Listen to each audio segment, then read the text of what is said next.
Hi, I'm Catharine Langley, barrister at Westgate Chambers, and this is Family Law Week's Bitesized video collection. And this topic will be about how to effectively manage client expectations when conducting a conference. Now, I will give you 6 short tips that can be used for all family lawyers alike, and it's hoped that this will help build rapport when, of course, starting an initial conference. So, the first tip is to build rapport, of course. Now, how do we do that? I think one of the key ways to ensure that your client is comfortable is to reassure them that you know the facts of their case. Now, one of the ways we do that is know their name. If there are any children, know the name of the children, know the names and addresses of any properties, any assets, and know the background as to why they're in court. That can really relieve a lot of clients' initial stress, especially when at court, if they see that you know not only their case, but actually care about their circumstances and understand enough to know their name, to know the name of their children, and to know basic facts about them. That will really reassure them when they come to, of course, trusting you and trusting your advice. And I think that's probably the first thing you can do before you're able to actually give advice or, in fact, manage any expectation at all, is for them to first trust you. So, second point then is under promise and over deliver. Now, what does that mean?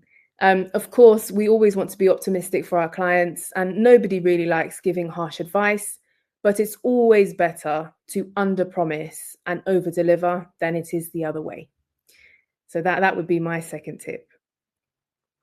Whilst on that point, I think the third point that we can turn to is, of course, preparing the client for the worst possible situation.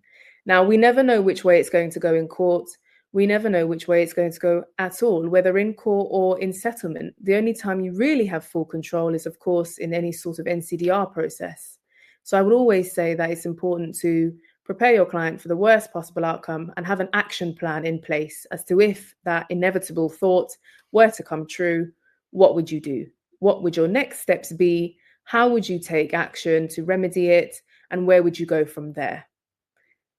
And the fifth point I have is to always be absolutely realistic in your advice. So, of course, you may have a very strong case, or you may not have a very strong case at all.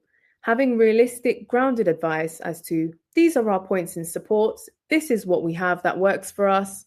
But looking at it on the other side, if I was acting for the other side, this is what I would say. This is what I would say our holes are. This is where I would say our case falls a little. And this is where I'd say our weakest points are.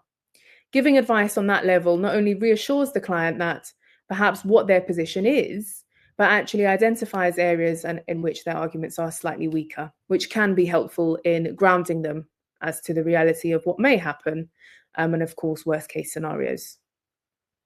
The final point I have is that talk through the law with your client, but do not deliver a lecture on it. Talking through the law can explain what the legal precedents are and how they're relevant to this case at hand. What you don't want to do, as lawyers, we all love talking about case law and statute. You don't want to end up giving them a lecture, either confusing them or completely putting them in absolute distress because either they don't understand or they think the law is entirely against them. What you want to do instead is rather explain what the law and the precedents are and how that applies. And that can also reduce a lot of stress that they may have.